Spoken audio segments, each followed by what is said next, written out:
জিবরিল আমিনকে আল্লাহ এই পৃথিবীতে রাসূল পাকের কাছে, বিভিন্ন নবীদের কাছে জিবরাইলকে আল্লাহ পাঠিয়েছেন একবার, দুইবার, তিনবার। আর আমার রাসূলের কাছে জিবরাইলকে পাঠিয়েছেন 24,000 বার। শেষ যখন রাসূল পাকের সঙ্গে জিবরাইলের দেখা হয়, জিবরাইলকে রাসূল পাক বলছেন, শোনো ভাই, আর কোন দিন আসবো আমি জানি না। জিবরাইল বলছেন, আর কোনোদিন আসবোই না। তখন বলছেন, আমার মন চায় আমার পরে কি আর কোনোদিন পৃথিবীতে আসবা? জিবরিল আমিন বলছেন, ইয়া রাসূলুল্লাহ, আমি জানি না, আল্লাহর কাছে জিজ্ঞাসা করি। আল্লাহর কাছে জিজ্ঞাসা করলেন। আল্লাহ বলেন, জিবরাইল, রাসূল পাকের পরে তোমাকে আমি আরো 10 বার পৃথিবীতে পাঠাবো কিয়ামতের আগে। জিবরিল আমিন এসে রাসূল পাক কি বলছেন, ইয়া রাসূলুল্লাহ, আপনার ইন্তেকালের পরে আমি আর 10 বার পৃথিবীতে যাব। নবীজি বলেন, কেন যাবেন, কেন যেতে চাও? জিবরিল আমিন বলছেন, আমি জানি না, এটা আল্লাহ জানেন। জিবরিল আমিন আল্লাহর কাছে জিজ্ঞাসা করলেন, আল্লাহ, আমি কেন যাব? আল্লাহ বললেন, এই পৃথিবীর থেকে দামি দামি 10টা জিনিস উঠাইয়া নেওয়ার জন্য যাবেন। কয়টা জিনিস? দামি দামি 10টা জিনিসকে উঠিয়ে নেওয়ার জন্য তোমাকে পৃথিবীতে পাঠাবো। জিবরিল আমিন এই দামি দামি যে 10টা জিনিস উঠাইয়া নিয়ে যাওয়ার জন্য পৃথিবীতে আসবার কথা, আসলে 10টা জিনিস এখন পৃথিবীতে আছে না উঠে গিয়েছে? আমার মন চায় আপনাদেরকে এগুলা বলতে। যদি শোনেন আপনারা নিজেরা আশ্চর্য হয়ে যাবেন, আসলে আমরা এখন কি করতে পারি। যে 10 জিনিসকে উঠায় নেওয়ার কথা, এগুলো আল্লাহ কি আসলে উঠায় নিয়ে গেছেন? কারণ আমি যখন বলবো দেখবেন আসলে এগুলো নাই। সুতরাং আপনি আমি যে বসে আছি, এই যে আপনারা দাড়ি রাখছেন, আমিও রাখছি। আপনারা টুপি পরছেন, আমিও পরছি। আপনারা পাঞ্জাবি পরছেন, আমিও পরছি। আপনাদের তসবিহ আছে, হয়তো আমার নাই। তো আমরা হয়তো এগুলা নিয়ে বসে রয়েছি ভাব ভঙ্গি ধরে জান্নাতে যাওয়ার জন্য। আসলে জান্নাতে যাওয়ার জন্য ভাব ভঙ্গির কোনো দরকার নাই। এই ভাব ভঙ্গি, দাড়ি, টুপি, জুব্বা, পাগড়ি, পাঞ্জাবি, এগুলা ভাব ধরে জান্নাতে যাওয়া যাবে না। যদি দিলে আল্লাহ তাওহীদ আর রাসূলের ভালোবাসা না থাকে, এই পোশাকই আপনাকে জান্নাতে নিবে না। রাসূল পাকের অনেক সাহাবী ছিলেন যাদের কাপড় ছিল না। বউ এবং স্বামী মিলে পোশাক ছিল একটা। স্বামী যেটা পরতেন, স্ত্রী ওটাই পরতেন। দুজন মিলে একটা কাপড়, আর কোনো কাপড়ও নাই, থাকবার কোনো ঘর নাই, গড়তে থাকেন। এরপর আল্লাহ তাদেরকে দুনিয়া জান্নাতের সার্টিফিকেট দিয়েছেন। বোঝা গেল ভাবভঙ্গি শুধু জান্নাতের কারণ নয়। আপনাকে আমাকে জান্নাতে যেতে হলে দিলে লাগবে তাওহীদ আর রিসালাত। আজকে ইবাদতে স্বাদ পাই না। আমি আপনাদেরকে বলেছিলাম যে কথার থেকে সংক্ষেপ করে মনোযোগ দিয়ে শুনবেন। আল্লাহকে সন্তুষ্ট করা কোন জিনিস দিয়ে এই পৃথিবীর মানুষকে সন্তুষ্ট করা যায় না। রব বলছেন, যিনি খুশি হন এক জিনিসে, সেটা হচ্ছে সেজদা। সেটা কি? কথাগুলো মনোযোগ দিয়ে শোনেন আমার মুসলমান বন্ধুগণ, গভীর মনোযোগ। এই দুনিয়ার জমিনে আল্লাহ রাব্বুল ইজ্জত ওয়াল জালাল সৃষ্টির মধ্যে সর্বপ্রথম জিবরিল আমিনকে সৃষ্টি করলেন। স্রষ্টা হিসাবে আল্লাহ আছেন, আর জিবরিল আমিন আছেন, আর কোন জিনিস বানান নাই। আবার জিবরাইল আল্লাহকে বলছেন, আল্লাহ তাআলা, আপনার কাছে আমি জানতে চাই, এই দুনিয়ার জমিনে কোনদিন আপনাকে অসন্তুষ্ট করতে চাই না। যতদিন পর্যন্ত আপনি থাকবেন আর পৃথিবী থাকবে, ততদিন আপনি আমার উপরে সন্তুষ্ট থাকবেন। কি করা লাগবে? আয় আল্লাহ তাআলা, আমি চাই না কোনদিন আপনি আমার উপরে বেজার হয়ে যান। আমি চাই না কোনদিন আমার উপরে নাখুশ হয়ে যান। আমি চাই যতদিন থাকবো ততদিন আপনাকে খুশি রাখতে।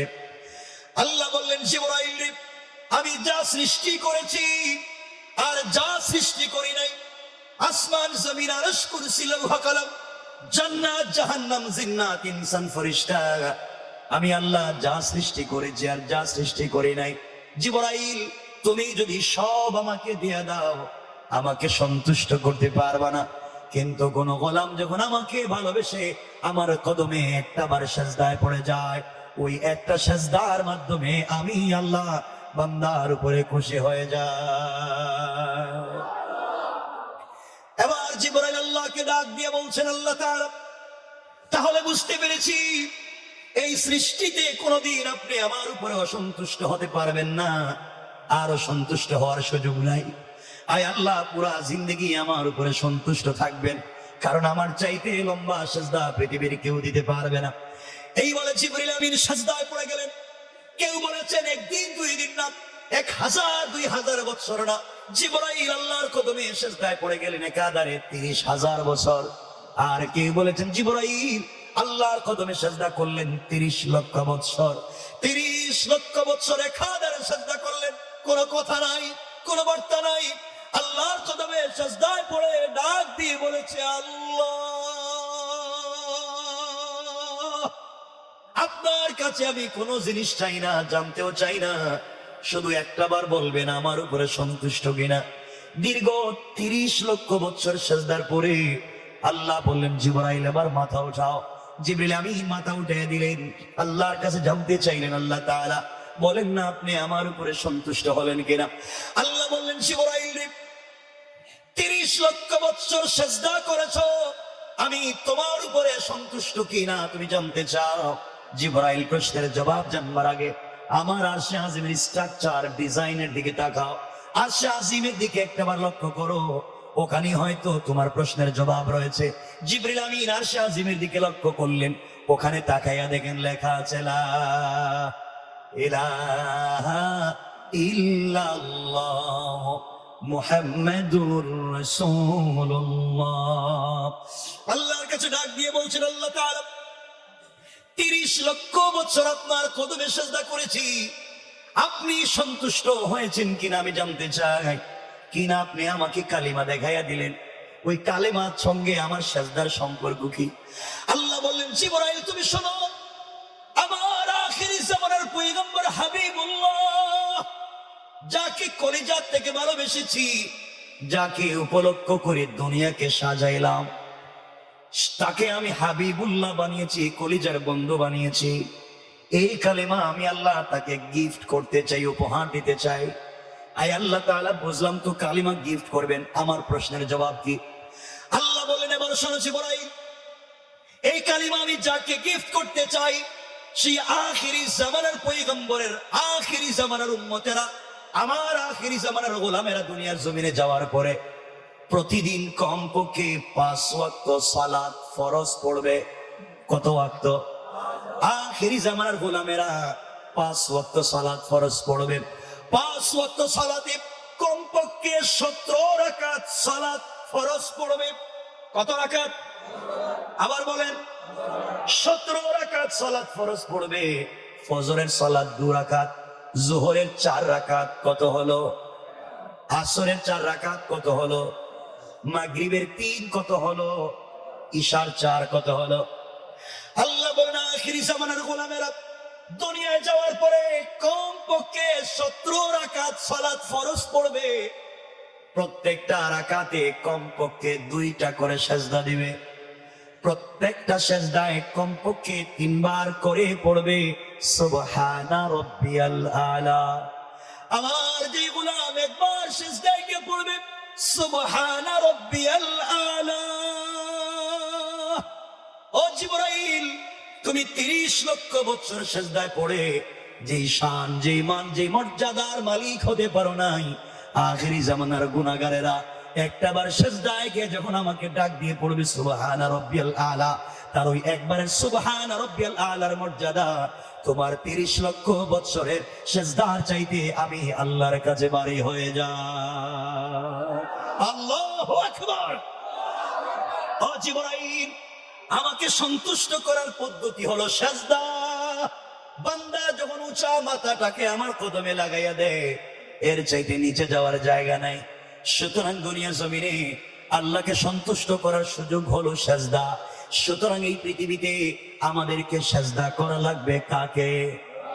আওয়াজ করে বলেন। কিন্তু আফসোস হচ্ছে আমার কষ্ট যেখানে আপনাদের প্রতি, মসজিদে যদি নামাজ একটু দেরি হয়, ইমাম সাহেব যদি রুকু একটু লম্বা করে, সিজদাটা একটু লম্বা করে, তো মুসল্লিরা পিছনে কথা বলা শুরু করে। এমনটা কেমন লোক? বুড়া মানুষ বসে রয়েছে, বুড়া মানুষ সিজদা দিতেছে, আর বেচারা লম্বা সিজদা করতেছে। আর বাবা 24টা ঘন্টায় 24টা ঘন্টা প্রতিদিন 24টা ঘন্টার 23টা ঘন্টা তুমি দুনিয়ার কাজ করো, 1টা ঘন্টা আল্লাহরে দিতে পারো না? তুমি কেমন নিমক হারাম, 1টা ঘন্টা আল্লাহরে দিতে পারো না? কথা বলেন না কেন? 1টা ঘন্টা দেওয়া যায় না? আমি বলছি না আপনারা ব্যবসা বাণিজ্য বাদ দেন, আমি বলছি না বিয়ে শাদী বাদ দেন, ব্যবসা বাণিজ্য করেন, চাকরি করেন, বাচ্চা কাচ্চা দেখেন, স্ত্রীর সাথে সময় কাটান, ফ্যামিলির সাথে সময় কাটান, রাজনীতি করেন, যাবার লাগে তা করেন, সব করেন, 24টা ঘন্টায় 1টা ঘন্টা আল্লাহরে দেওয়া যায় না? আমি আবার বলছি, 1টা ঘন্টা একসাথে দেওয়ার দরকার নেই। ফজরের সময় 20 মিনিট দিলে চলবে, জোহরে আরো 20 মিনিট দিলে চলবে, আসরে আরো 20 মিনিট দিলে চলবে, মাগরিবে 10টা মিনিট দিলে চলবে, এশায় 10টা 20টা মিনিট দিলে চলবে। এটা পারবো না আমরা? কথা বলেন না কেন পারবো না? ইনশাআল্লাহ তো বলেন। তো নামাজে তো থাকেন না। ও জওয়ানেরা, তোমাদেরকে বলছি ভাই, আমিও তোমাদের মতো জওয়ান। তোমরা তো আজকালকে দুনিয়া দুনিয়া দুনিয়া দুনিয়া বলে ব্যস্ত। তোমাদেরকে দুনিয়াই কবরে নিয়ে যাবে। মনে রাখবে, এই পৃথিবীতে মরে যাওয়ার পরে তুমি যে 24 ঘন্টা যে দুনিয়ার পেছনে দৌড়াইছো, যখনই তুমি মরবা, সাথে সাথে তোমার সাথে যে জিনিসের সম্পর্ক শেষ, এটা হচ্ছে দুনিয়ার সম্পদ।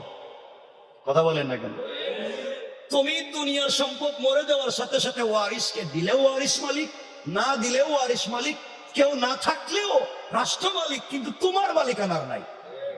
কথা বলেন না কেন? কার জন্য এত কিছু করতেছে? আমার কথা কি শোনা যায়? কার জন্য এত কিছু করতেছেন? জোয়ান তোদেরকে বলছি, জোয়ান যারা আছো আমাদের মতো, তোমরা তো খারাপ হয়ে গেছো। মসজিদের ভিতরে তো সব কথা আজকে বলতে পারবো না, তোমরা তো খারাপ হয়ে গেছে। জোয়ান আজকালকে এত খারাপ হয়েছে, আমার বড় ব্যথা লাগে। জোয়ান তোদেরকে বলছি ভাই, আজকাল সারাদিন মোবাইল চালায়, সারা রাত ট্যাব ল্যাপটপ মোবাইল চালায়, সারা রাত মোবাইল চালাইতে চালাইতে যুবক যখন ঘুমাতে যায়, ঘুমাতে গেলে দেখে রাত শেষ। হ্যাঁ, ঘুমাতে গেলে দেখে রাত শেষ, ঘুম থেকে উঠে দেখে দিন শেষ, আর এদের চিন্তা করতে করতে মা বাপের জিন্দগি শেষ। কথা বলেন না কেন? কেন জোয়ান, তোমার কি হয়েছে? কেন ভাই? আর তুমি এত খারাপ হয়েছ, মহিলা কলেজের ছুটি হলে মোটরসাইকেল কলেজের গেটে যাও, ওখানে তোমার কাম কি? এখানে তোমার কাজ কি? এরপরে যুবকেরা মসজিদে নামাজে চলে আসে, পকেটে ফেন্সির ইয়াবা নিয়া। কথা বলেন না কেন? ইয়াবা খায়, বাবা খায়, কি হয়ে গেল এই যুবকের?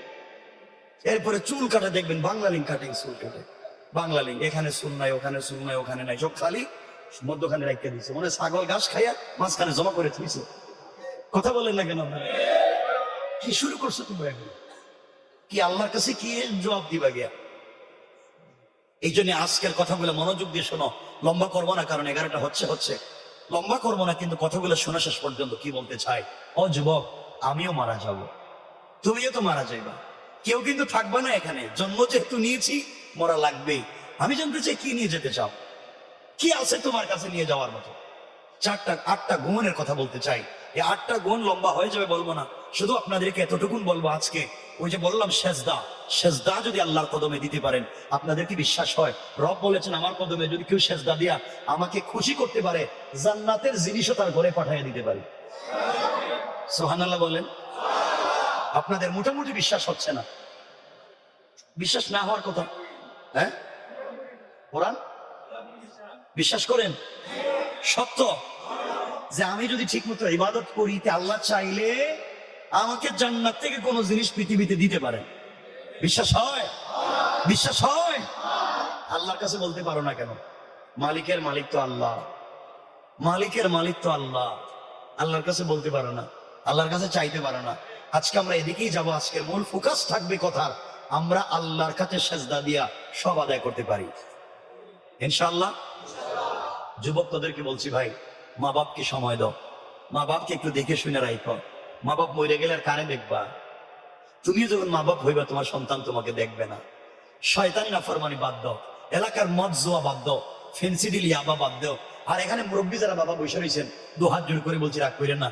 5 ওয়াক্ত মসজিদে নামাজও পড়েন, হজও গিয়া করেন, দাড়িও রাখেন। খবর নিয়ে দেখেন আপনাদের এলাকায় হাজি সব দাঁড়িয়ে রাখে, 5 ওয়াক্ত নামাজ পড়ে, কিন্তু এলাকার সব থেকে বড় সুদের কারবারি। ঠিক কিনা বলেন? আপনার এই শয়তানি করতে কইছে কেন? নামাজও পড়বেন, সুদের কারবার করবেন, এই কামটা তো শয়তানও করে নাই। আপনাদের কি মনে হয় শয়তান কোনোদিন সুদ খাইছে? আপনাদের জানা আছে কোনোদিন? আপনারা শুনছেন কোনোদিন যে শয়তান সুদ খাইছে? এই ওয়াজ আশা করে কেউ করবে না যে শয়তান সুদ খাইছে। এখানে অনেক মুরব্বী হয়তো বসে রয়েছে, রাগ করেন না। ফজরের নামাজ পড়ে, আওয়াবিন পড়ে, চাষ পড়ে, ইশরাক পড়ে, তাহাজ্জুদের নামাজ পড়ে, এরপরে ফজরের নামাজ জামাতে পড়ে আল্লাহর নামের জিকির শুরু করে, জিকির করে কুদাল একটা কান্দে নিয়া আল্লাহর নামের জিকির করে করে জমিনে যায়, আর জিকির করে করে আরেকজন আই কেটে ঢুকায় দেয়। কথা বলেন না? এগুলো এলাকায় নাই? বলেন নাই? বলেন নাই? বলেন নাই? এগুলো সমাজে আছে। আর ওলি এর মতো বৈশাখ কই যাইতে চান? এই যে ভাবভঙ্গি ধরে বসে রয়েছেন, দাড়ি টুপি জুব্বা চাব্বা লাগাইয়া, কই যাইতেছেন এগুলা নিয়ে? ঘটনা কি? কষ্ট পাচ্ছেন আমার কথায়? মুরব্বীদের কষ্ট লাগতেছে? এখানে কষ্ট লাগার কি আমার আর জিন্দিগিতে দাওয়াত দিয়েন না, আমি বাইরে বলবো কি আমার অব্দি আর দিয়েন না। কিন্তু সমাজ এত নষ্ট করছেন আপনারা, সমাজ এত নষ্ট করছেন, যারা ভিলেজ পলিটিক্স করেন, গ্রামের রাজনীতি করেন, এলাকার মোড়ল মাতবর বিচারি, আপনার এই সমাজ নিয়ে এমন নষ্ট করা করছেন।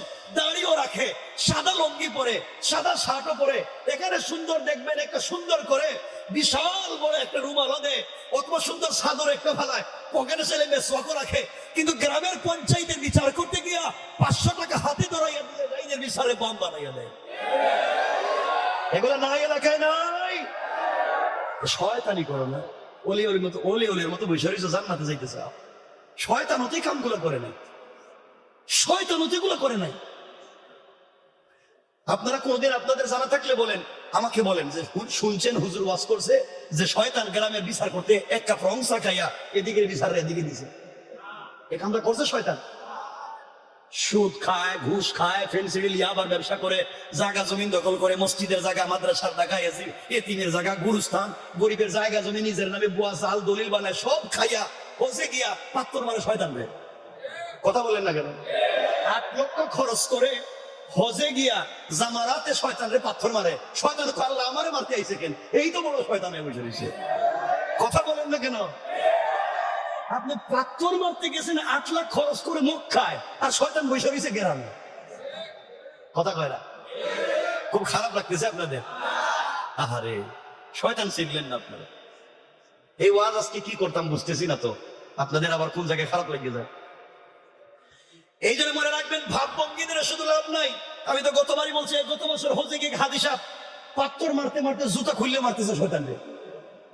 যে শয়তানরে জুতা খুলে মারতে গেলেন, 8 লাখ খরচ করে জামারাতে পাথর মারতে গেলেন, সুদ খায় নাই, ঘুষ খায় নাই, ফেন্সিডিল ইয়াবার ব্যবসা করে নাই, গরিবের জায়গা জমি দখল করে নাই, মসজিদ মাদ্রাসার জায়গা জমি দখল করে নাই, তাহাজ্জুদ পড়ে কুদাল খান্দে নিয়া আর একজনের আইল কেটে ঢুকায় নাই, গরিবের জায়গা জমি নিজের নামে বুয়া জাল দলিল করে নাই। এরপরে ওরা গেছেন জুতা দিয়ে পাথর মারতে 8 লাখ খরচ করে। জুতা যদি মারাই লাগে, পাথর যদি মারতেই হয়, আগে সমাজের বদমাইশদেরকে মারা দরকার। সমাজটা খায়া বসে রয়েছে, আর পাথর মারতে 8 লাখ খরচ করে মক্কায় গেছেন। শয়তানতি কামটা করে নেই। আল্লাহর ওয়াস্তে এগুলো বুঝো। একটা গ্রামের লোক একটা বাড়ি বানাইছে, বিদেশ থেকে আইসে, তোমার ঢাকা শহরে থাকে, একটা বাড়ি বানাইছে। মাতবররা মিললে রাস্তা বন্ধ করে দেখো, তোর বাড়িতে গাড়ি ঢুকতো না, আগে আমরা 5 লাখ টাকা দেয়। কথা কথা কেন? এর কোথায় রাস্তার ব্যবস্থা করে দিয়েছে। সত্য বড় শয়তান ছিল। আল্লাহ আমাদেরকে হেফাজত করো। কষ্ট পাইতেছেন আপনারা? কথাগুলো শুনেন। খালি জিকির করবেন, তসবিহ পড়বেন, জান্নাতে চলে যাবেন, কাজ হবে না। কারণ শুনেন, কেন বললাম এই যে তসবিহ, আপনার দাড়ি আছে, আমারও আছে। এই সমাজের বহুত হিন্দু ভাইরাও দাড়ি রাখে, নাইনি দাড়ি? হিন্দুদের আসেনি? আসেনি? তা আমারও আছে, তারও আছে, তো সমস্যা কি? আপনার টুপি আছে, আমারও আছে। শিখেরাও তো টুপি পরে, আসেনি? পাগড়ি আসেনি? আপনি বড় রুমাল দিয়া, বড় শাইখের মতো লম্বা জুব্বা পরে বসে থাকবেন। ইহুদিরা সব থেকে, দুনিয়ার সব থেকে লম্বা জুব্বা পরে ইহুদিরা, সব থেকে সুন্দর রুমাল দেয় মাথা ইহুদিরা। কথা কোন লাগেন? ভাব আপনি কি ধরছেন? হেরাও তো ভাব ধরছে। আপনি তসবিহ পড়েন, ব্রাহ্মণ যারা আছে সমাজের, ব্রাহ্মণ, হিন্দুদের ব্রাহ্মণ, তারাও তো তসবিহ পড়ে। দেখছেনই তসবিহ? হেরা কিন্তু দেখাইয়া পড়ে না। হাতে আগে একটা কাপড়ের ব্যাগ নেয়, ও ব্যাগে হাত ঢুকাইয়া পড়ে, তো যাই পড়ে এটাই পড়ে। তা আপনি তো দেখাইয়া পড়েন, হে তো গোপনে পড়ে। কথা বলেন নাকি? আমি তো দেখাইয়া পড়ি, হে তো গোপনে পড়ে। ভাব তো হে বেশি ধরছে। কথা বলেন, কি ভাব ধরছেন আপনি? আমি ভাব ধরে জান্নাত? আল্লাহর ওয়াস্তে এগুলো দিয়ে শুধু জান্নাতে যাওয়া যাবে না। জান্নাতে যেতে হলে দিলটা পরিষ্কার লাগবে, দিলে তাওহীদ, দিলে রাসূলের রিসালাত, এছাড়া আর কোনো পদ্ধতি সামনের দিকে নিয়ে যাই। মনোযোগ দিয়ে শোনেন, কি করে জান্নাতে যাবেন। যেটা বলতে চাইছিলাম, পৃথিবীতে বেঁচে থাকলেও জান্নাতের কাপড় চোপড় পাওয়া যায়, জান্নাতি জিনিস বাড়িতে আনা যায়। দেখেন আমার মুসলমান বন্ধুগণ, গভীর মনোযোগ। এই দুনিয়ার জমিনে আমার কলিজার টুকরা রাসূল হাবিবুল্লাহ, রাসূল পাক সাল্লাল্লাহু আলাইহি ওয়াসাল্লামের কলিজার টুকরা মেয়ে হযরতে ফাতেমা, ছোট মানুষ, তখন পর্যন্ত বিয়ের বয়স হয় নাই। মনোযোগ দিয়ে শোনেন, হযরতে ফাতেমার সঙ্গে তার এলাকার এক ইহুদির মেয়ের সম্পর্ক হয়ে গেল, বন্ধুত্বের সম্পর্ক। ইহুদির মেয়ের সঙ্গে হযরতে ফাতেমার বান্ধবীর সম্পর্ক হয়ে গেল। ইতিহাসে দুইটা কথা পাওয়া যায়, মনোযোগ দিয়ে শোনো। কেউ বলেছেন সম্পর্ক 6 বছর, কেউ বলেছেন সম্পর্ক 12 বছর। এই লম্বা সম্পর্ক ফাতেমার সঙ্গে ইহুদির মেয়ের হয়ে গিয়েছে। মেয়েটা প্রতিদিন বাবার বাড়ি থেকে সকালবেলা ফাতেমার কাছে আসে, সারাদিন ফাতেমার সঙ্গে থাকে, বিকেল বেলা চলে যায়। থাকতে থাকতে ফাতেমার আদর্শ, ফাতেমার চরিত্র, আমানতদারি সে বুঝে ফেলেছে। সিদ্ধান্ত নিয়েছে এই পৃথিবীতে ফাতেমার মতো মহিলা মেয়ে বোধহয় আর নাই। সে ফাতেমার এত ভক্ত হয়ে গিয়েছে, দুনিয়ার জমিনে ফাতেমার মতো বিশ্বস্ত আর কাউকে মনে করে না। ওই মেয়েটা একদিন বিকেল বেলা বাবার কাছে গিয়েছে, বাবার কাছে গিয়ে বসেছে। বাবা ইহুদি ডাক দিয়ে বলছে, মেয়ে আমার, ও মা, তোমার বয়স তো কম হয় নাই মা, তুমি বড় হয়ে গিয়েছ। আমি বাবা তোমাকে বিয়ে দিতে চাই, তুমি কি বিয়েতে রাজি আছো কিনা মা বলো। মেয়ে ডাক দিয়ে বলতেছে, আব্বা জান, আপনি আমার জন্য ছেলে ঠিক করবেন, আপনি আমাকে বিয়ে দিবেন। আমি মেয়ে হিসাবে মানতে যাব না কেন, বাবারা তো মেয়েদের ভালো চায়। বাবা আপনি যদি আমার বিয়ে ঠিক করেন, আমি বিয়েতে রাজি। ইহুদি ডাক দিয়া বলছে, মেরে শোনো, এই দুনিয়ায় আমার এলাকায় সব থেকে বড় শিল্পপতি ইহুদির ছেলে। টাকার অভাব নাই, শিল্পপতি, স্মার্ট, ভদ্র ছেলে। এমন একটা ছেলেকে তোমার জন্য পাত্র নির্বাচিত করেছি। মারে, তোমাকে ওই ছেলের কাছে বিয়ে দিতে চাই, তুমি কি রাজি? মেয়ে ডাক দিয়া বলছে, আব্বা জান, আমি রাজি কিনা আপনি বলেছেন, আমি তো আগেই বলেছি। আজকে রাত্রের সময়টা দিন, আগামীকালকে আপনাকে সিদ্ধান্ত জানাইয়া দেব। মেয়েটা বাবার কাছ থেকে এক রাত্রের সময় নিয়ে চিন্তায় পড়ে গিয়েছে। বাবা আমাকে বিয়ে দিতে চায়, শিল্পপতি টাকাওয়ালা ছেলের কাছে বিয়ে দিতে চায়। আমি এখন কার কাছ থেকে পরামর্শ নিব, ভুল হবে কিনা? মেয়েটা চিন্তা করে সিদ্ধান্ত নিয়েছে, আমার লাইফের সঠিক সিদ্ধান্ত একমাত্র দিতে পারবে আমার বন্ধু, আমার বান্ধবী মুহাম্মদ ইবনে আব্দুল্লাহর মেয়ে হযরতে ফাতেমা। সুবহানাল্লাহ পড়েন। মেয়েটা সকালবেলা দৌড়াইয়া ফাতেমার কাছে এসেছে, ডাক দিয়ে বলেছে, বোন রে, আজ আমার জিন্দেগি সব থেকে বড় সিদ্ধান্ত নিতে তোমার কাছে এসেছি। আমার বাবা আমাকে বিয়ে দিতে চায়।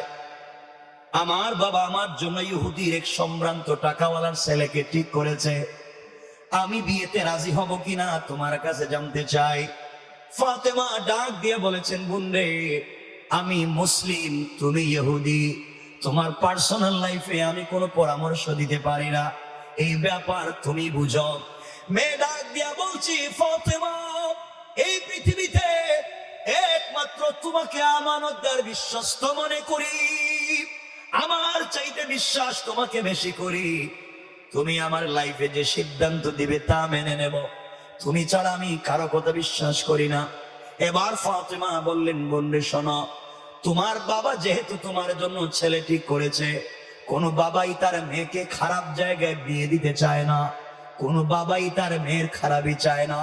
সকল বাবারই চায় তার মেয়েগুলা ভালো থাকো। আমার মন বলছে তোমার বাবা যেখানে বিয়ে ঠিক করেছে, বিয়ে করে ফেলো। ইহুদির মেয়েটা ফাতেমাকে জড়াইয়া ডাক দিয়া বলেছে, বোন আমার, তুমি আমাকে বলেছো বিয়ে করতে, আমি রাজি। একমাত্র কেবলমাত্র শুধুমাত্র তোমার কথায় আমি রাজি। তুমি বলেছো আমি বিয়ে করতে চাই, কিন্তু আমার একটা শর্ত আছে। আমার শর্ত হলো, তুমি যদি আমার বিয়েতে যাও, তুমি যদি আমার পাশে বসে থাকো, এই পৃথিবীর সব থেকে বড় আমানতদার মেয়েটা আমার কাছে বসবে, সব থেকে পৃথিবীর ভালো মেয়েটা আমার কাছে বসবে, আমাকে আশীর্বাদ করবে। আমার মন বলছে আমার জিন্দেগিতে কোনো কষ্ট থাকবে না। ফাতেমা চোখের পানি ছেড়ে ডাক দিয়া বলছেন, বোন আমার, তুমি ইহুদি, আমি মুসলিম, তোমার বিয়েতে যদি আমি যাই, আমার বাবাকে নিয়ে মানুষ চিৎকারি করবে, আমার বাবাকে নিয়ে মানুষ মস্করা করবে, মুসলমান হয়ে কেমনে ইহুদির মেয়ের বিয়ে বাড়িতে গেলাম, আর তোমার বাড়িতে যারা আসবে আমাকেও নিয়ে টিটকারি করবে, তোমার বাপকেও গালি দিবে, এই জন্য আমি তোমার বিয়েতে যেতে পারবো না। এবার মেয়েটা ডাক দিয়া বলছি, ফাতেমা 12 বছর থেকে তোমাকে আমি চিনি, তোমার কথার উপরে আমি আমার লাইফের সিদ্ধান্ত নিয়েছি, এখন তুমি যদি আমার বিয়েতে না যাও আমি কিন্তু কঠিন সিদ্ধান্ত নিতে পারি, বলো না আপনি ফাইনাল সিদ্ধান্ত জানান। ফাতেমা বললেন আমি যেতে পারবো না। মেয়ে ডাক দিয়া ফাতেমাকে বলছে, শোনো বোন, তুমি যদি আমার বিয়েতে না যাও আমি এই পৃথিবীর কোন ছেলেকে কোনোদিন বিয়ে করব না। আল্লাহু আকবার। ভালো মানুষের সাথে থাকলে খারাপ মানুষও ভালো হয়ে যায়, কথা বলেন না কেন? ইহুদির মেয়েটা, এই ছেলেরা তোমরা যে খারাপ, ওয়াজে যাইতেছি না আজকে, ইহুদির মেয়েটা বাবার কাছ থেকে একদিনের সময় নিয়ে ফাতেমার কাছে এসেছে তার লাইফে সিদ্ধান্ত নিতে। আর আমাদের দেশের মেয়েদেরকে যদি বাপ বলে, মা আমি তোমার জন্য স্মার্ট ছেলে ঠিক করেছি, তার বাড়ি আপনাদের এই গ্রামে ধরেন, এটা ভদ্র একটা ছেলে ঠিক করেছি, খুব পয়সাওয়ালা ভালো ছেলে, তুমি কি বিয়েতে রাজি? মেয়ে বলবে, বাবা আপনি কি বলছেন? I am sorry, don't disturb বাবা, আমাকে বলে ডিস্টার্ব করবেন না, আমি মেচুর, আমি এখন ইউনিভার্সিটিতে পড়ি, আপনি আমার জন্য ছেলে ঠিক করেছেন? আমি তো 5 বছর আগে বলতুর ছেলের সাথে প্রেম করি, কথা বলেন না। তুমি এখন আমার জন্য ছেলে ঠিক করছো, আমি তো 5 বছর আগে কাম সাইরে লইছি, কথা বলেন না কেন? আছে না নাই? যেই মা জন্ম দিল, যেই বাবা 30-40 বছর মাথার গাম পায়ে ফেলে খাওয়াইলো, সব বাদ দিয়া কি যে ধুলি পড়া দে ছেলেরা 2-4 দিন টেলিফোনে কথা বলে গাট্টি বুসকলিয়া জায়গার সাথে ভাগ্য জায়গা, কথা বলেন না কেন? এই কাজ কইরো না, এই কাজগুলো কইরো না, এগুলো হারাম কাজ, এ পথে যাইও না। যে ছেলে তোমাকে ফুসলাইয়া নিয়ে যাচ্ছে, বোন এমন একদিন আসবে, এমন একদিন আসবে সে তোমার সব নিয়ে হয়তো রাস্তায় তোমাকে ফেলে দেবে।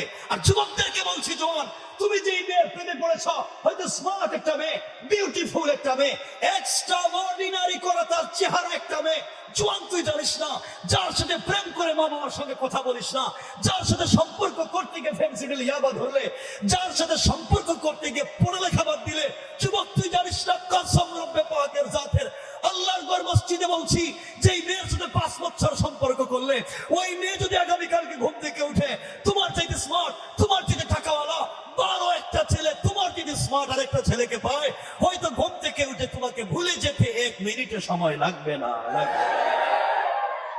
ভুলে যাবে তুমি, 1 মিনিটে ভুলে যাবে। ইয়া আইয়ুহাল ইনসান, রব বলেছেন ইয়া আইয়ুহাল ইনসান মা গাররাকা বিরাব্বিকাল কারীম, এই মানুষ তোর কি হয়েছে, কে তোকে ধোঁকা দিল? মা গাররাকা বিরাব্বিকাল কারীম, আমার মতো মহান রব থেকে তোকে ধোঁকা দিয়েছে কে? অথচ আল্লাযী খালাকাকা, আমি তোকে বানাইছি, ধোঁকাটা দিল কে? কথা কি বুঝতেছেন আমার? কষ্ট হচ্ছে আপনাদের? আমি জানি কষ্ট হওয়ার কথা, সব দিকে বন্ধ, গরম তো লাগতেই পারে, কষ্ট হচ্ছে। আমি কি কথা সামনের দিকে নিয়ে যাব? কিন্তু আমার সব থেকে বেশি কষ্ট হচ্ছে যে ভাইগুলা দাঁড়ায় রয়েছে, বসছে না। একটু যদি বসতে পারতাম আমি খুশি হইতাম এবং তোমাদের জন্য এই কথাগুলা বলতাম। এত কম দিকে দাঁড়ায় রয়েছে তোমরা, এখানে জায়গা জোগা নাই কোনো জায়গায়, এই যে জায়গা আছে তোমরা তো আমার তো দেখা লাগবে না চেহারা, এই চেহারা না দেখলে ওয়াজ শোনা যাবে, কিন্তু বসো আমি কিছু কথা বলি। কষ্ট হচ্ছে আপনাদের?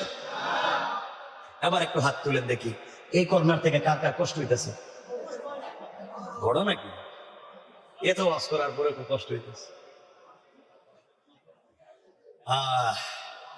মেয়েটা ফাতেমার কাছে এসে বলছে, বোন তুমি যদি আমার বিয়েতে না যাও আমি বিয়ে, কথা বলেন বিয়ে।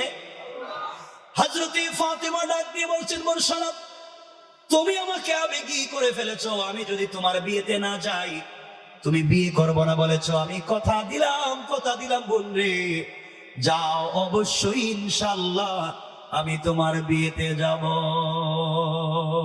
সুবহানাল্লাহ পড়ে। ভাই এটা ছাড়িস না। আচ্ছা শোনো ভাই, আচ্ছা শোনেন, আমার কথা শুনলেই চলবে, একটু শুনেন, একটু কথা বন্ধ করো। মেয়েটা বাবার কাছে গেছে, গিয়ে বলছে, আব্বা জান আপনি আমার জন্য ছেলে ঠিক করছিলেন না, ইহুদির ছেলে, আমি রাজি, তুমি বিয়ে দিতে পারো, আমি রাজি। ইহুদি তো খুশি হয়ে গেছে, আমার একমাত্র একটা সন্তান, একটা মেয়ে, 1000 কোটি টাকার মালিক, মেয়েটা বিয়েতে রাজি হয়ে গেছে। সে তো একবারে খুশি, সবাই দাওয়াত দিতেছে। মেয়ে বলতেছে, আব্বা বিয়েতে আমি রাজি ঠিক আছে, কিন্তু শর্ত আছে। ইহুদি বলতেছে, মা তোমার শর্ত কি? ঘর বাড়ি দেওয়া লাগবে? সবই তো তোমার, সবই তো তুমি পাইবা, শর্ত আবার কি? মেয়ে বলছে, না আব্বা আমার একটা শর্ত আছে, আপনাকে বলা লাগবে। ইহুদি বলছে, মা বলো।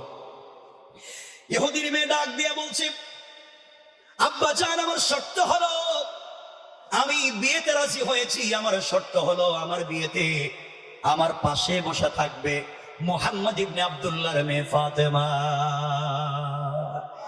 আমি তাকে দাওয়াত করেছি, আমি তাকে ইনভাইট করেছি, আমি বলেছি সে আমার বিয়েতে আসবে।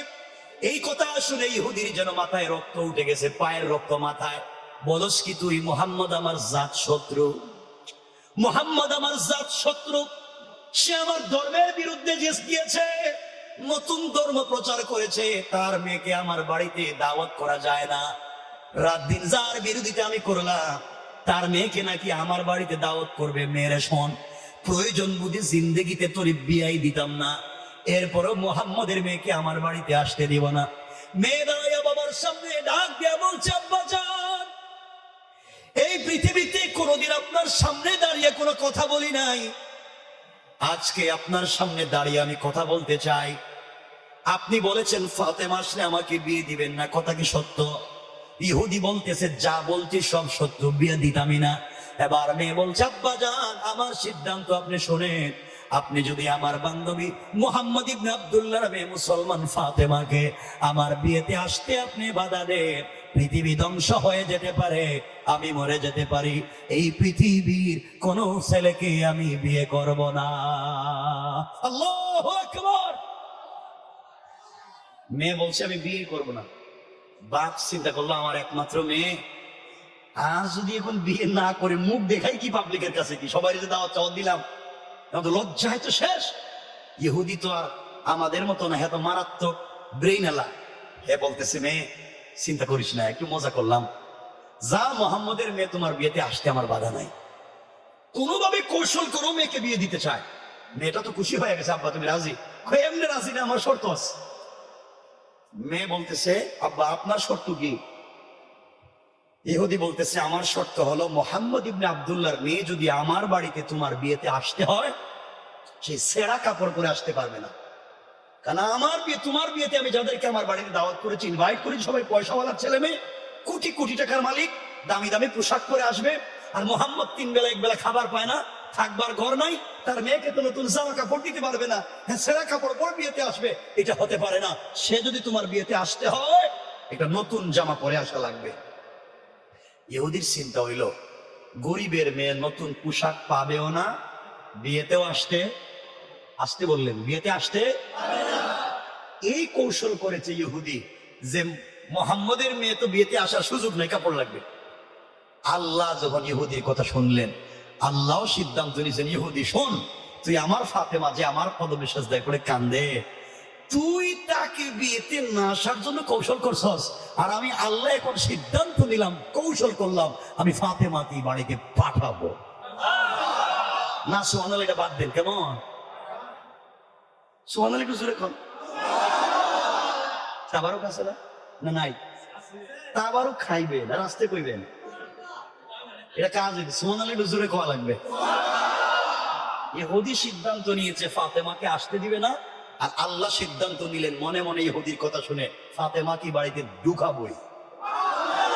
আমার আল্লাহ কোরআনে বলছেন, ওয়া মাকারু ওয়া মাকারাল্লাহ ওয়াল্লাহু খায়রুল মাকিরিন।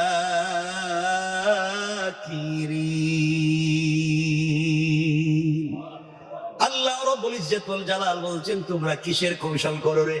তোমাদের চাইতে আমি আল্লাহর কৌশল আর হাজার হাজার গুণ বড়। কোন সুবহানাল্লাহ। ইহুদির মেয়েটা ফাতেমার কাছে কান্না করে এসে বলছে, বোন তুমি আমার বিয়েতে যাও, আমার বাপ চায় না, এটা বহুত বড় ভিতরে ভিতরে ভিতরে ভিতরে বহুত শয়তান আমার বাপ, কোনোভাবেই তোমাদেরকে সহ্য করতে পারে না, তুমি আমার বিয়েতে যাও, বাপ চায় না, আমি তো তুমি ছাড়া বিয়ে করতাম না। বাপ আমাকে বলছে তুমি যদি একটা নতুন জামা কাপড় পরে যাও তাহলে বিয়েতে যাইতে পারবা, আনলে যাইতে পারবো না। বোন, এখন তুমি একটা নতুন জামা কাপড়ের ব্যবস্থা করো। এই কথা শুনে ফাতেমা হাউমাউ করে কান্না শুরু করে দিয়েছে। বোন, তুই কি বলিস? আমি কাপড় কোথায় পাবো? আমার বাবা 3 বেলা 1 বেলা খাবার দিতে পারে না, আমার থাকবার একটা ঘর নাই, আমার বাবার পরনের কাপড়টাও ছেঁড়া, তালি দেওয়া, আর আমি কেমনে নতুন জামা পাবো? যা, আমি পোশাকও পাবো না, বিয়েতেও যেতে পারবো না। ইহুদি মেয়েটা বলছে, বোন, আমি এটা মানতে পারি না, তুমি একটা নতুন পোশাকের ব্যবস্থা করাই লাগবে। ফাতেমা তো বলছেন আমি পারবো না। ইহুদির মেয়েটা দাঁড়ায় গেছে। ইহুদির মেয়ে দাঁড়িয়ে বলছে, ফাতেমা সাহেব, তুমি আমাকে অনেকবার বলেছো এই পৃথিবীতে তুমি একজনকে মন থেকে ভালোবাসো, তোমার সঙ্গে নাকি একজনের প্রেম আছে, ভালোবাসা আছে। ও ফাতেমা, তুমি আমাকে বলেছো সারাদিন তাকে না দেখে তার কথা চিন্তা করে করে রোজা রাখো। সে বলছে, তোমার প্রেমিক তোমাকে বলছে, ফাতেমা খাইস না, আমাকে যদি পেতে চাও সারাদিন না খাইয়া রোজা রাখো। ও ফাতেমা, তুমি সারাদিন না খেয়ে রোজা রাখো। তুমি আমাকে বলেছো যার সঙ্গে তোমার সম্পর্ক, তুমি যখন গভীর রাত্রে নামাজের সেজদায় পড়ে যাও, সেজদায় গেলে তোমার প্রেমিক, তার নাম তুমি বলেছো, তোমার সৃষ্টি করতে আল্লাহ, তুমি সেজদায় গেলে সে নাকি তোমার সঙ্গে কথা বলে। ফাতেমা, তুমি বলেছো নামাজে দাঁড়িয়ে যখন সূরা ফাতিহা তিলাওয়াত করো, প্রত্যেকটা আয়াতের শেষে সে নাকি জবাব দিয়ে দেয় আল্লাহু আকবার। ফাতেমা, তুমি আমাকে বলেছো তোমার আল্লাহ আসমান বানাইছে, জমিন বানাইছে, তোমার আল্লাহ তোমার বাপকে উহুদ পাহাড় পরিমাণ স্বর্ণ দিতে চাইছে, এত বড় ক্ষমতাবান যে আল্লাহ, তুমি বলেছো তোমার আল্লাহর কাছে কিছু চাইলে ফিরাইয়া দেয় না। কেন কেন এত কষ্ট করো? যার সঙ্গে এত বছরের প্রেম ভালোবাসা, আমরা দুনিয়ায় দেখেছি কোন ছেলের সঙ্গে প্রেম করলে তাকেও কোন জিনিস বললে ফিরাইয়া দেয় না। প্রয়োজন বুঝে দুনিয়ার কোন জিনিস বিক্রি করে হলেও, চুরি করে ডাকাতি করে হলেও, রিক্সা ভ্যান চালাইয়া হলেও মেয়েটার আবদার পুরা করে। ও ফাতেমা, তুমি যার সঙ্গে সম্পর্ক করেছো, তুমি বলেছো তার নাম আল্লাহ, সে আল্লাহর জন্য পাগল হয়েছো, যার কদমে সেজদা দিয়ে কান্না করো। তোমার আল্লাহ কি পারবে না তোমাকে একটা মাত্র পোশাকের ব্যবস্থা করতে? আমার মন বলছে, ফাতেমা, তুমি যদি তাকে বুঝাইয়া বলতে পারো, অবশ্যই তোমার একটা কাপড়ের ব্যবস্থা হয়ে যাবে। ফাতেমা যখন আল্লাহর কথা শুনলেন আর নিজেকে সামলে রাখতে পারলেন না, চোখের পানি ছেড়ে ইহুদির মেয়েকে জড়াইয়া বলছেন, বোন রে, বাড়িতে চলে যা, আমি কথা দিলাম ইনশাআল্লাহ আমি তোমার বিয়েতে যাব এবং এই পৃথিবীর সব থেকে দামি কাপড় পরে যাব। আল্লাহু আকবার বলে। সম্পর্ক করো, ওখানে রবের সাথে সম্পর্ক করো, সব আদায় করে নিবা, সব সব সব পেয়ে যাবা। মেয়েটা বাবার কাছে পৌঁছে গিয়েছে, বাবাকে ডাক দিয়ে বলেছে, আব্বা জান, আমার বিয়েতে মোহাম্মদ ইবনে আব্দুল্লাহর মেয়ে আসবে বলছে। ইহুদি চিন্তা করছে, আসো, কোনো আপত্তি নাই, কারণ নতুন জামাও পাবে না, আসতেও পারবে না।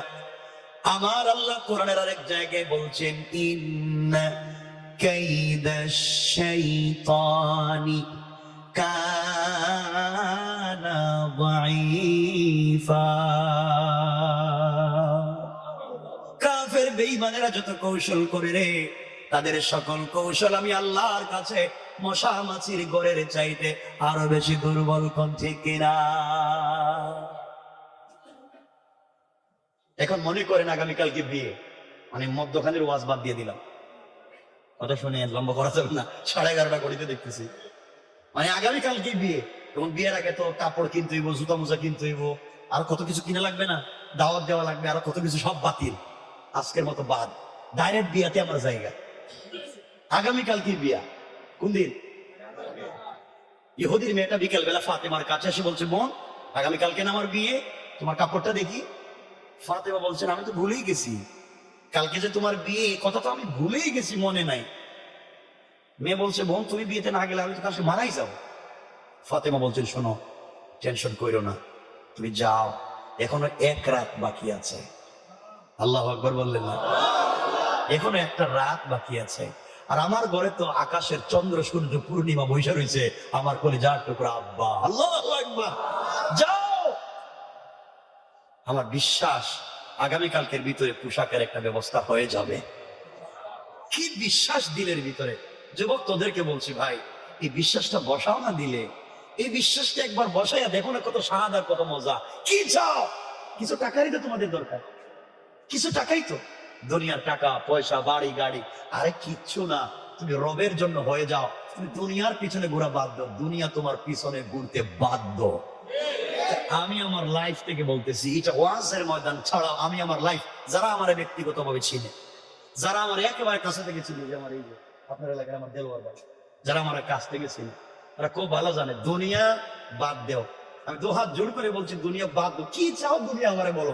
টাকা লাগবে তো, এর বাড়ি লাগবে, এটা সুন্দর বউ লাগবে, এই তো। আরে দূর, সব বাদ দেও, আল্লাহর জন্য পাগল হয়ে যাও, সব রব তোমার বাড়িতে পৌঁছে দিবে ইনশাআল্লাহ। ইনশাআল্লাহ, আল্লাহু আকবার বলো, পৌঁছে দিবে ইনশাআল্লাহ। রবের জন্য কিছু করো। রাত্র গভীর হয়ে গিয়েছে, আমাদেরও ফাতেমা রাত্রে গভীর মুসল্লা বিছাইয়া দিছেন। কারণ গভীর রাত্রে কেউ কথা না শুনলেও শুনবেন কে? কেউ না দেখলেও দেখবেন কে? আমার বেতা কেউ না বুঝলেও বুঝবেন কে? আল্লাহ তো আছেনই। আল্লাহ বলেছে বলে যাস। কেমনি আমাকে বলে যাস? আমার রসুলকে বলছেন, আমাদের কথা বুঝাতে গিয়ে আমার রসুলকে আল্লাহ বলছেন আমি নিজেই তো প্রেম করি। আল্লাহ নিজে বলছেন আমি নিজে প্রেম করি আমার রসুলের সাথে। ইয়া আইয়ুহাল মুদাসসির, ইয়া আইয়ুহাল মুসাম্মিল, কুম ফাআনজির, ওয়া রাব্বাকা ফাকাব্বির, ওয়া সিয়াবাকা ফাতাহহির, ও চাদর ওয়ালা চাদর খোলো। ও হাবিবুল্লাহ, কলিজার টুকরা বন্ধু, তুমি খাদিজাকে নিয়ে কম্বলের নিচে আরামে ঘুমাও। তোমার প্রেমিক আল্লাহ আরশে আজিমে, আল্লাহু আরশ ইস্তাওয়া। আমি আরশে আজিমে একা একা ভালো লাগে না, তুমি আয়েশাকে নিয়ে মজায় মজায় ঘুমাও। আমি প্রেম করে তোমার সাথে কথা বলতে চাই, সারা রাত জেগে আছি, একটাবার কথা বলবো। লা তাখুযুহু সিনাতুন ওয়ালা নাওম। আমি একটা মিনিট ঘুমাই না, একটাবার কথা বলতে চাই। উঠো, ঠান্ডা পানি দিয়ে ওযু করো, সিজদায় গিয়ে আমাকে একটাবার আল্লাহ বলে ডাক দাও। আমি আল্লাহর আরশে আজিমে থাকবো না, সাথে সাথে তোমার দরজায় হাজির হয়ে যাব। আল্লাহ রব তো তার না, কেমনি সে রবকে বলে যাও?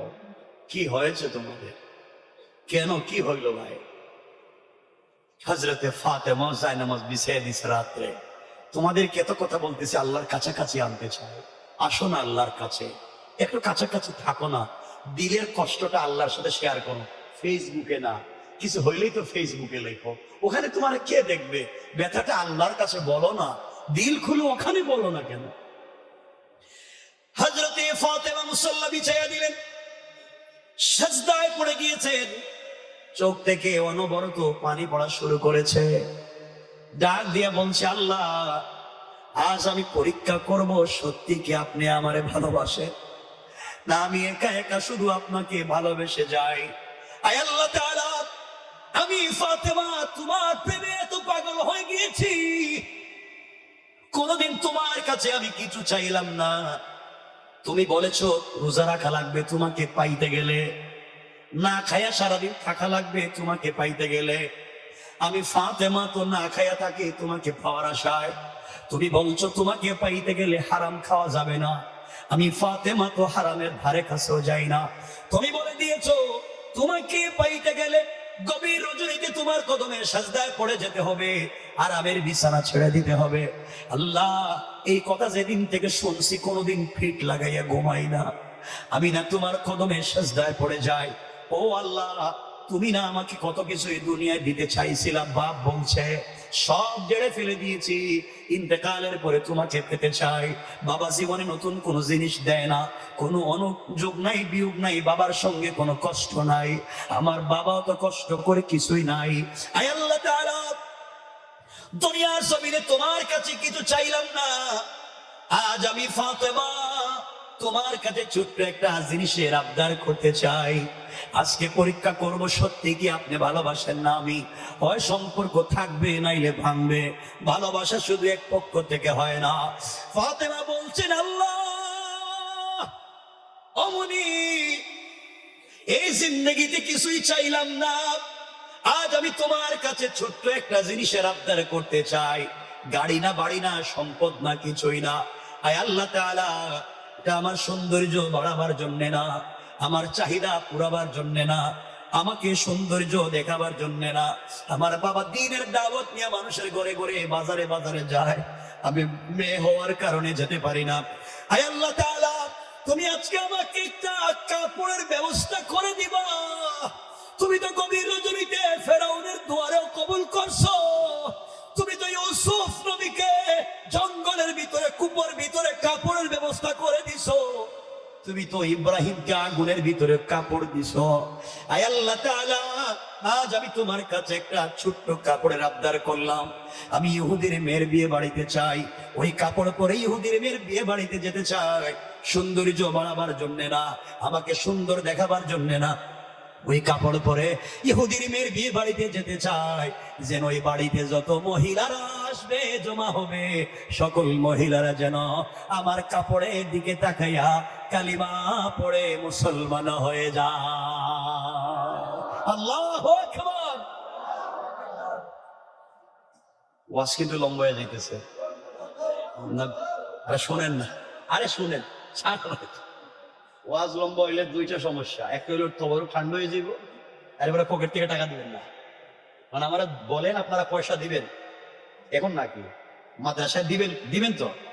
আপনারা যদি কথা দেন যে ওয়াসসালাম দিবেন তো? এক দুইজন কইলো দেখি, বলছি দিবেন তো? পয়সা পাতি দিবেন তো? ইনশাল্লাহ বলেন না? ইনশাল্লাহ।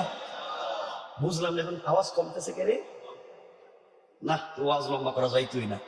আমার একটু সহযোগিতা করেন, বলেন হুজুর ইনশাল্লাহ। আল্লাহ যদি তৌফিক দেয় আমরা দিব ইনশাল্লাহ। আমিও কথা দিলাম ওয়াজ করব, কিন্তু যেই জায়গায় গিয়ে ওয়াজ রাইখা দিব কেউ বলতে পারবেন না হুজুর সালাম। ঠিক আছে তো? না বলেন না? আরে আমি একটা জায়গায় তো যাবো ইনশাল্লাহ। ঠিক আছে তো? ইনশাল্লাহ একটা জায়গায় গিয়ে তো রাখবো ইনশাল্লাহ। বলেন ইনশাল্লাহ। ইনশাল্লাহ নাম ওয়াদা। আর রাসূল হাদিসে বলছেন, ওয়ালা দীন লিমান লা আহদালা, যারা ওয়াদা দিয়ে ওয়াদা রাখে না এদের কোনো ধর্ম নাই। মানে আপনারা ওয়াদা দিচ্ছেন, আমি রেখে দিলে কিছু কইতে পারবেন না, কইলে তো ওয়াদা ভেঙে যাইব। মানে আপনারা তাকে আমি কম সালাক না। কথা বুঝতে পারছেন? এখন আমরা সামনের দিকে যেতে পারি। হযরতে ফাতেমা কাঁদতেছেন কার কাছে? কথা বলেন না। কি চাইছে? কি চাইছে? কাঁদতে কাঁদতে জায়নামাজ ভিজাইয়া দিছে, মুসল্লা উঠাইয়া নামাজ শেষ করে গভীর রাতে দাঁড়ায় রয়েছে। কি যে করতাম, কালকি বিয়ে, কাপড় চোপড় কিছু নাই। হঠাৎ তার নাকের মধ্যে আলাদা একটা সুঘ্রাণ লাগতেছে। কি রে, এমন গ্রাম তো আমি কখনো দেখি নাই। হঠাৎ করে ঘরের পশ্চিম কর্নারে তাকাইয়া দেখে দুইটা সুন্দর কাপড়ের প্যাকেট দেখা যায়। আল্লাহু আকবার। ফাতেমা কাপড়ের প্যাকেট গুলো হাতে নিচ্ছে। চিন্তা করে কে রাইখা গেল? দরজা বন্ধ, জানালা বন্ধ, আমি ঘরের ভিতরে, কে আসলো না, কাপড় ঢুকলো কেমনে? রাসূল পাক ঘরে বসা, কাপড় দুইটা নিয়ে কলিজার টুকরা বাবার কাছে গিয়ে বলছে, আব্বা আমি আল্লাহর কাছে কাপড় চাইলাম, কিন্তু কে জানি এটা রেখে গেছে। নবীজি কাপড়গুলো হাতে নিলেন, ফাতেমা চলে গেলেন, কাপড় প্যাকেট গুলা খুললেন। রাসূল খুলে দেখেন একটা প্যাকেটের ভিতরে একটা সালোয়ার, একটা কামিজ, আর একটা প্যাকেটের ভিতরে একটা ওড়না। অর্থাৎ তিনটা কাপড়, সালোয়ার, কামিজ আর ওড়না। রাসূল বুঝতে পারলেন কাপড়ের ডিজাইন করা স্টোন দিয়া, পাথর দিয়া পোশাকের ডিজাইন করা, ওড়নার মধ্যে গ্লাস টুকরা টুকরা করে ডিজাইন করা। এই ডিজাইনের কোন কাপড় আমিও তো দেখি নাই, এমন সুন্দর পোশাক আমিও তো দেখি নাই। আর তিনটে পোশাক দিলেন, তিনটা পোশাক তো জান্নাতি মহিলাদের পোশাক হয়। এটা কোত্থেকে আইলো, কে দিয়ে গেল? আল্লাহু আকবার বলেন। নবীজি আশ্চর্য পোশাক হাতে নিয়েছে, এত ডিজাইনের পোশাক কোত্থেকে আসলো? হঠাৎ শুনে ঘরের দরজা কে দিল, নক করতেছে। রাসূল দরজা খুলে দিলেন, জিবরিল আমিন হাজির হলেন, রাসূলকে সালাম করলেন, ইয়া রাসূলুল্লাহ, আপনার ভাঙ্গা করে থাইকা আপনার মেয়ে খেয়ে না খেয়ে আল্লাহর সঙ্গে আমার সম্পর্ক করেছে, আজকে আল্লাহর কাছে একটা পোশাক চাইছে, আর আল্লাহ আমাকে দিয়া জান্নাতুল ফিরদাউস থেকে কাপড়গুলা পাঠাইয়া দিয়েছে। সুবহানাল্লাহ, আল্লাহ পাঠাইয়া দিয়েছে। নবীজি কাপড়গুলা হাতে নিলেন, কতক্ষণ কাঁদলেন একা একা, যে আমার মেয়ে আমার ঘরে থেকে খেয়ে না খেয়ে আল্লাহর সাথে এমন একটা সম্পর্ক করছে। কান্না করতে করতে মেয়েকে ডাকলেন, কথা না বাড়িয়ে বলছেন, মানো কাপড়গুলা পরে আগামীকালকে বিয়েতে যাইও, পর্দার সাথে যাইও। কিসের সাথে? তো ফাতেমা কি পর্দা ছাড়া যাইব? ফাতেমা একে তো রসুলের পাকের মেয়ে, খাদিজার গর্বে রসুলের ঔরসে হযরতে ফাতেমা, যাকে আল্লাহ বানাতে চায় সাইয়্যিদাতু নিসাই আহলিল জান্নাহ, জান্নাতি মহিলাদের নেত্রী যারে বানাতে চায়, সাইয়্যিদা শাবাবি আহলিল জান্নাহ, জান্নাতি যুবকদের নেতা হাসান হুসাইনের মা যাকে বানাতে চায়, আসাদুল্লাহিল গালিব, আল্লাহ যাকে বিজয়ী বাগ বানিয়েছে হযরতে আলী, তার স্ত্রী যাকে বানাতে চায়, সে কি কম সুন্দর? কথা বলেন না কেন? এই ফাতেমাকে রাসূল বলছেন পোশাক পরে যাইও, পর্দার সাথে যাইও। পর্দার কথা কেন বলেন? এটা লম্বা তাফসীর, অন্য আলোচনা। রাসূল বুঝতে চাইলেন মহিলারা যেদিন নতুন পোশাক পরে ওই দিন পর্দা করে না। কথা বলেন না কেন? যেদিন মার্কেটে যায়, যেদিন বিভিন্ন বিয়ে শাদীতে যায়, বিভিন্ন কনভেনশন সেন্টারে যায়, নতুন পোশাক পরে ওইদিকে পর্দা করে। নবীজি কথাগুলো বলতে চাইলে কোনো লম্বা আলোচনা, ওদিকে যাচ্ছি না আমরা, কারণ রাত্র বেশি হয়ে যাচ্ছে। শেষ কথা হলো নবীজি বলছেন বিয়েতে যাও। ফাতেমা পরের দিন বিয়েতে এই বাড়িতে আস্তে আস্তে চলে যাচ্ছেন। জান্নাতি পোশাক পরছে, একে তো ফাতেমা পরছে, আস্তে আস্তে নূর আলা নূর। ফাতেমা তো সুন্দর, এর মধ্যে জান্নাতি কাপড় আরো সুন্দর, নূর আর নূর হয়ে গেছে। মহিলার ঘরে, যে ঘরের ভিতরে নতুন মেয়েটাকে অর্নামেন্টস জুয়েলারি পরাইয়া সুন্দর করে সাজগুজ করে বসে রয়েছে যেই মেয়েটা, ওই ঘরের ভিতরে ফাতেমা যখন ঢুকছে, সাথে সাথে পুরোটা ঘর জান্নাতুল ফিরদাউসের নেশকে আম্বরের গ্রানে মুখরিত হইয়া জান্নাতি কাপড়ের আলোতে পুরা ঘর আলোকিত হয়ে গিয়েছে। মহিলারা এই মেয়েটারে বাদ দিয়া, যেই মেয়ের বিয়ে হওয়ার কথা, এই মেয়ের রাইখা ফাতেমার কাছে এসে বলতে, ফাতেমা এই কাপড় পাইলে কই? তুমি গরিব বাবার মেয়ে, আরে এত সুন্দর কাপড়, এত ঘ্রাণ, এত স্টোনের ডিজাইন, গ্লাসের ডিজাইন, এই কাপড় কই পাইছো ফাতেমা? এত সুন্দর কাপড় তো জীবনও দেখলাম না, কোন মার্কেট থেকে, কোথেকে কিনছো, কোথায় পাইছো? ফাতেমা বলছেন ওটা আমি কিনে আনছি। কি করছি? কিনে আনছি। মহিলারা কিনে আনছো মানে গরিবের মেয়ে, 3 বেলা 1 বেলা খাবার পাও না, আর কিনে আনছো? ফাতেমা বলছে না, ঢং করলাম, কিনে আনি নাই, আমার এক প্রেমিক আছে, প্রেমিক প্রেম করছি, এ আমার গিফট দিছে। সুবহানাল্লাহ বললেন না? এ আমার গিফট। মহিলা তো আরো খেপছে, কারণ মহিলাদের জিদ কম না বেশি? কথা বলেন না? আরো খেপছে, প্রেম করলে এত সুন্দর ডিজাইনের কাপড় দেয়। আমাদের কাপড় তো লাখ লাখ লাখ লাখ টাকা দামের কাপড়, লাখপতির ছেলে মেয়েরা আমরা আসছি, তোমার কাপড় দিকে আরো সুন্দর। ফাতেমা বলছেন শোনো, যেটা দেখতেছো আমি পড়ছি, ওরা তোমাদের পড়ার তৌফিক নাই। তোদের বাপ দাদার 14 গোষ্ঠী সম্পত্তি যদি বিক্রি করে দাও, আমার কাপড় কিনা দূরের কথা, একটা ফাত্তরে কিনতে পারবে না। আল্লাহু আকবার বললেন না? ফাতেমা কি ভুল বলছে? মহিলাদের তো জিদ বাইরে গেছে, কই কি গরিবের মেয়ে, আমাদের বাপ দাদার সম্পদ বিক্রি করে নাকি কাপড় পাইতাম না। ফাতেমা এই কাপড় আমরা কিনবই। ফাতেমা বলছেন বললাম তো কিনতেই পারবা না, একটু এখানে হাত দিয়া নিজের গায়ে লাগাইয়া যাও না, তোমরা এগুলা পাইবা না। মহিলাদের জিদ উঠে গেছে গা। যার বিয়ে হওয়ার কথা, হ্যাঁ কয় বাবার কাছে আব্বা আমি আজকে বিয়ে করতাম না। বিয়ে করবে না কেন? আপনি যেই মেয়ে বলছিলেন গরিবের মেয়ে, ও যে কাপড় পরছে আর আমি যে কাপড় পরছি, আমার কাপড় দিয়ে মনে হয় তার জুতাই মুছা যাবে না। আল্লাহু আকবার। এই মেজা কাপড় পরছে, এমন কাপড় ছাড়া কিন্তু আমি বিয়ে করতাম না। ঘটনা কি হবে? বিয়ে শাদীর কি অবস্থা হইতে পারে? যেই মেয়ের বিয়ে হবে সেই মেয়ে বলছে ফাতেমার মতো কাপড় ছাড়া বিয়ে করবে না। এটা কই পাইতো?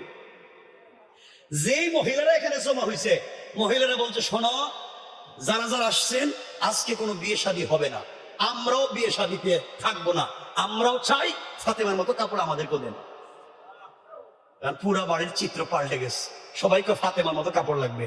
ফাতেমার মতো কাপড় কই পাইবে? ফাতেমা বলছেন দেখো কাপড় টুপড় পাওয়া যাবে না, এগুলো পাইবো না কোনো জায়গায়, তোমরা আমার কাপড়টা একটু দেখিয়া মোটামুটি দেখালো, একটু গ্রান টান লাগাই দাও, তোমরা আর এগুলার আশা করো না। মহিলারা বলছে ফাতেমা দরকার হইলে বাপ দাদা সম্পত্তি বিক্রি করবো, দরকার হইলে কিডনি বিক্রি করুন, এরপরও আইফোন 15 কিনে ছাড়ুন। কি করে? সব বিক্রি করে দেব, এরপরে এমন কাপড়ের দরকার। ফাতেমা বলতেন সব বিক্রি করলেও কাপড় কিনা দূরের কথা, আমার উড়নায় যে ডিজাইন আছে না, ডিজাইনের তোমরা গ্লাসও কিনতে পারবা না। তিরমিজির একটা হাদিস আছে, জান্নাতি মহিলাদের পোশাকের দাম কত হবে, শুধু দাম। এই দামের ওয়াজ যদি আমি করি লাগবে আর 2 ঘন্টা। পোশাকের দাম কত চিন্তা করছেন নি? যেগুলা বাদ, সব আজকে বাদ দিতেছে। মহিলারা বলছে বিয়েতে নাই, যার বিয়ে হে বলে আমিও বিয়েতে নাই, কাপড় লাগবে। মহিলারা সব জমা হয়েছে ফাতেমার কাছে, আগে ছিল এই মেয়ের কাছে, ফাতেমার কাছে। বোন বলস না কোন মার্কেট থেকে কিনছস? ফাতেমা বলছেন শোনো, আমি যে মার্কেট থেকে কিনছি তোদের বাপ দাদারা এই মার্কেটের নামও শুনে নাই। সুবহানাল্লাহ বলেন না? যে দোকান থেকে কিনছি দোকানের নাম জিন্দেগিতে কল্পনাও করো নাই। মহিলারা তো কষ্টি, আমরা এই দেশের মার্কেট চিনি, বনানী, গুলশান, বারিধারা, সদরঘাট, ইসলামপুর, কোন দোকানে কি আছে, কোন জায়গায় সিবার গল্লি আছে, কোন জায়গায় ফুচকা পাওয়া যায়, কোন জায়গায় চটপটি পাওয়া যায়, এটাও জানি। শেষ পর্যন্ত দোকানদার ম্যানেজারের নাম্বারও মোবাইলে আছে। এই দেশের মহিলাদের জামাইয়ের নাম্বার মোবাইলে না থাকলেও দোকানের ম্যানেজারের নাম্বার আছে। কথা বলেন না কেন? অনলাইনে পোশাক কিনে অনলাইনে ডেলিভারি ম্যানের নাম্বার আছে। কথা বলেন না কেন? আমি কি ভুল বলতেছি? সব আছে। মহিলারা বলতেছে ফাতেমা কি কও, আমরা সব মার্কেট চিনি, তুমি দেখি কও মার্কেট চিনবো না। ফাতেমা বলছেন বোন, আমি যে মার্কেট থেকে কিনছি না, আমি যে প্রেম করছি যার সাথে, মার্কেটের মালিক হে নিজেই মার্কেটের মালিক, দোকানের মালিক হে নিজেই, আমার গিফট করছে। ফাতেমাকে মহিলারা বলছে আমরা সব একসাথে বিষ খাই মরে যাই, তুমি আমাদের কি দোকান চিনেই দিব? এখন কেমনে চিনাইব কোন তো, আর আপনাদেরকে বা কেমনে চিনাইতাম? ফাতেমা বলছেন শোনাবুন, আমি যে দোকান থেকে কাপড়টা কিনেছি, আমার বন্ধু আমাকে যে কাপড়টা দিয়েছে, যে দোকান থেকে কিনে দিয়েছে, যে দোকান থেকে নিয়েছি, ওই দোকানের নাম জান্নাতুল ফিরদাউস। যেই মার্কেট থেকে কাপড় কিনেছি ওই মার্কেটের নাম জান্নাত। আর ওই মার্কেটে যে রাস্তা দিয়ে গিয়েছি ওই রাস্তার নাম ইহদিনাস সিরাতাল মুস্তাকিম। মহিলারা, সিরাতে মুস্তাকিম নামক রাস্তা দিয়ে চললে সামনে গেলে জান্নাত নামক মার্কেট পাইবা। ওখানে গেলে পরে জান্নাতুল ফিরদাউস নামক দোকান পাইবা। ওখানে গেলে পরে আমার প্রেমিক মালিককেও পেয়ে যাইবা। ওখানে গেলে পরে আমার চাইতে আরো দামি দামি কাপড় পাইবা। মহিলারা চিন্তা করে জান্নাতুল ফিরদাউস, এই নাম তো জীবনে চিন্তা করতে পারলাম না। আমাদের দোকানের নাম সলিমুদ্দিনের দোকান। আর ফাতেমা জান্নাতুল ফিরদাউস আর জান্নাত এটা কই পাওয়া যায়? ফাতেমা বললেন বোন, আগেই বলছি তোমরা এই মার্কেটও পাবা না, দোকানও পাবা না। মহিলারা বলছে যে মেয়েটার বিয়ে হওয়ার কথা, মেয়ে বলছে ফাতেমা তোমার সঙ্গে আমার 12 বছরের সম্পর্ক না। সম্পর্ক তো ঠিক আছে, তুমি একা একা কি মার্কেটে যাইবা, আমার নিয়ে যাইতে পারবে না? ফাতেমা বললেন তোমরা কি সবাই যেতে চাও? সব মহিলারা বলছে দরকার হলে সব সাইডে দিন, এরপরে ওই মার্কেটে যাওয়া লাগবে, তোমার এই প্রেমিকের সাথে সম্পর্ক করাই লাগবে। সুবহানাল্লাহ বললেন না? ফাতেমা বললেন তোমরা কি এত দূর যাইতে পারবা? যাইতে পারবা মানে দরকার হলে বাপ দাদার ছেড়ে দিব, স্বামীরে ছেড়ে দিব, মা বাপরে ছেড়ে দিব, ছেলে মেয়েরে ছেড়ে দিব, এরপর ওখানে যাওয়া লাগবে। ফাতেমা বললেন সত্যি তোমরা যাইতে চাও? সব মহিলারা বলছে ওয়াদা, যাইতে চাই। ফাতেমা বললেন ওখানে তো যে কেউ যাইতে পারে না, জান্নাতুল ফিরদাউসের দোকান, বিশাল সিকিউরিটি এখানে আছে। জান্নাত নামক যে মার্কেট, এখানে বেশি সিকিউরিটি। আর যে সিরাত নামক যে রাস্তা, যে কেউ যাইতে পারে না, ভিআইপি রাস্তা, সিকিউরিটি রাস্তা। এই রাস্তা দিয়ে যেতে গেলে একটা আইডি কার্ড লাগে, পরিচয় পত্র লাগে। পরিচয় পত্র না দেখালে এই রাস্তা দিয়ে কেউ যাইতে পারে না। শুধু পরিচয় পত্র থাকলে হবে না, পরিচয় পত্রে একটা পিন নাম্বার আছে, পিন নাম্বার। ওই গোপন পিন নাম্বার যদি মনে না থাকে তাহলে তুমি যাইতে পারবে না। আইডি কার্ডে যদি আইডি কার্ডের নাম্বার না থাকে আপনার আইডি কার্ডের কোনো ভ্যালু নাই। আপনার এটিএম কার্ড আছে, পিন নাম্বার মনে নাই, বুথ থেকে পয়সা তুলতে পারবেন না। ফাতেমা বলছেন এই রাস্তা দিয়ে তো যাইতে পারবে না আইডি কার্ড ছাড়া, আইডি কার্ড থাকলেও হবে না যদি পিন নাম্বার মনে না থাকে। এখন তোমরা আমারে বলো এই আইডি কার্ড কি তোমরা নিতে চাও? এই পিন নাম্বার কি তোমরা নিতে চাও? এর জন্য তোমাদেরকে বহুত কষ্ট করা লাগবে। মহিলারা বলতে সব সাইডা দিব, এরপর আইডি কার্ডের দরকার। সুবহানাল্লাহ বললেন না? ফাতেমা বললেন শুনো, এই আইডি কার্ড যদি নিতে চাও, আমার যে বাবা, তোমরা তো চিনো মোহাম্মদ ইবনে আব্দুল্লাহ, আমার বাপ, তোমাদের বাপ দাদা আমার বাপরে দেখতে পারে না। আমার বাপ এই পৃথিবীতে শুধু এই আইডি কার্ডেরই দাওয়াত দেয়, এই আইডি কার্ড বিতরণ করে, কিন্তু তোদের বাপ দাদারা আমার বাপকে গালাগালি করে। আমার বাপ তো এই জান্নাতুল ফিরদাউসের যে মালিক, এর পক্ষ থেকে আইডি কার্ড বিতরণ করে সবাই নিয়ে যাইতে চায়, তোমরা যাইতে চাও না। মহিলারা কও কি তোমার বাপ এটা বিক্রি করে, এটা দিয়ে দিলে আমরা তো তোমার বাপের কাছে যাওয়া লাগবে। ফাতেমা বলে যাওয়া লাগবে না, আমার কাছেও আছে। সুবহানাল্লাহ বললেন না? তোমরা কি নিতে চাও? মহিলারা বলছে এক পায়ে খাড়া, আমাদের লাগবে এটাই।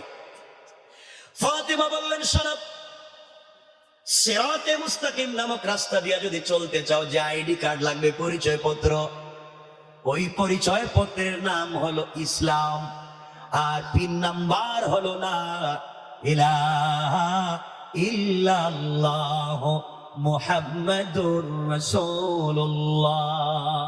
ও মহিলারা, ইসলাম নামক আইডি কার্ড ধারণ করে লা ইলাহা ইল্লাল্লাহ নামক 3 নাম্বার যদি মনে প্রাণে দিলে লাগাই দিতে পারো রে, সামনে গেলে সিরাতে মুস্তাকিম নামক রাস্তা পাইবা।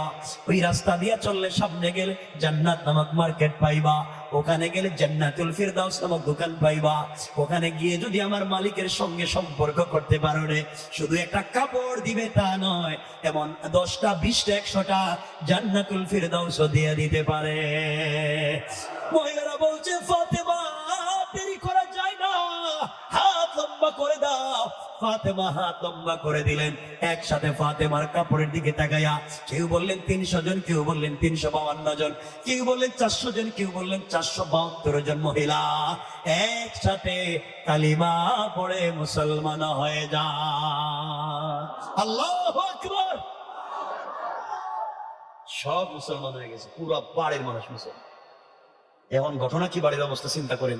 ফাতেমা মুসলমান, যার বিয়ে হইব হেও মুসলমান, যে মহিলারা বিয়েতে আসছে সবাই মুসলমান। এখন বিয়ে শাদী কেমনে হইল? এখন বিয়ে শাদী হবে নাকি হবে না? বিয়ে হইতে হইলে কেমনে বিয়েটা হবে? আর এই মহিলাদের অবস্থা কি? এরা বাড়ি পর্যন্ত গেল কেমনে? এদের স্বামীরা, বাবারা, ভাইয়েরা কি করলো? আর ফাতেমাকে আল্লাহ যে কাপড় দিলেন, বর্তমানে এটা আছে কই? কই গেল কাপড়টা? সব রাইকা দিলাম। আর ওয়াজ করতাম না, রাতে 12টা হয়ে গেছে, আর ওয়াজ করতাম না। হ্যাঁ না, আর শুনেন না আপনারা, শুনেন, একটা মানুষ মাত্র বিয়ে শাদী হইবে, একটু দেরি করে না, কয়েকটা দিন যায় না, বিয়ে শাদী হোক একটু পরে, তাড়াহুড়া করেন কেন? একটা মহিলা একটা কাপড় পাইছে আল্লাহর কাছ থেকে, কয়েকটা দিন থাকে নাই কাপড়টা। এখন কাপড়টা বর্তমানে কই আছে? আর এই বিয়ে বাড়ির কি হইল, বিয়েটা কেমনে হইলো, সব আজকে রাখা দিলাম। কারণ রাত্র কমায় নাই তো, এই জন্য আর সামনের দিকে যাইতাম না। আমার কথা এখানে থাকবে। সুতরাং এতক্ষণ বুঝাতে চাইলাম, ফাতেমা আল্লাহর কাছ থেকে আদায় করছে সেজদায় পড়ে, আমরাও আল্লাহর কাছ থেকে আদায় করতে পারবো সেজদায় পড়ে ইনশাআল্লাহ।